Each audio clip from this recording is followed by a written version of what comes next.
മോഹനേട്ടന്റെ party അവരെക്കാളൊക്കെ എത്രയോ ജനപിന്തുണയുണ്ടായിട്ടും ആ പാർട്ടിയെ അങ്ങേയറ്റം ചവിട്ടിത്താഴ്ത്തി അപമാനിക്കുന്ന അപമാനകരമായ ഒരു സ്ഥിതിയാണ് ശ്രീ പിണറായി ഇവിടെ സ്വീകരിച്ചിട്ടുള്ളത്.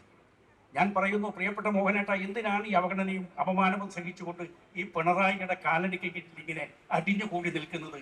എത്രയോ ആളുകൾ അവിടെ നിന്നും രക്ഷപ്പെട്ട് പുറത്തു വന്ന് BJP നേതൃത്വം കൊടുക്കുന്ന ദേശീയ ജനാധിപത്യ സഖ്യത്തിന്റെ ശ്രേണിയിലേക്ക് കടന്നു വന്നുകൊണ്ട് എത്രയോ ആളുകൾ, എത്രയോ നമ്മൾ എതിർത്തിരുന്ന ആളുകൾ, എല്ലാ അർത്ഥത്തിലും എതിർത്തുന്ന, ആശയപരമായും മറ്റെല്ലാ തലത്തിലും എതിർത്തിരുന്ന ആളുകളൊക്കെ ഇപ്പൊ നമ്മുടെ കൂടെയുണ്ട്. അതുകൊണ്ട് എന്തിനാണ് അവിടെ കടന്ന് നരകിക്കുന്നത്, അപമാനം സഹിക്കുന്നത് എന്ന് ഞാൻ ഒരു രാഷ്ട്രീയപരമായ ഒരു അഭ്യർത്ഥന നടത്തേണ്ടത് ആവശ്യമാണെന്ന് എനിക്കിപ്പോൾ തോന്നുകയാണ്.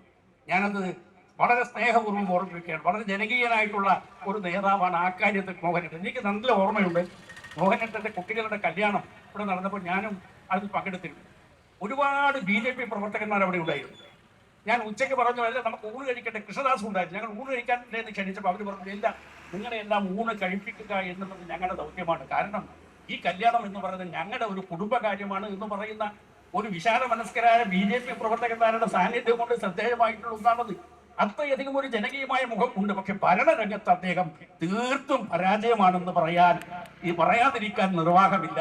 ആ കാര്യത്തിലേക്ക് വിരൽ ചൂണ്ടുവാനാണ് ഞങ്ങൾ MLA ഓഫീസിന്റെ പാർട്ടി സംഘടിപ്പിച്ചിട്ടുള്ളത്.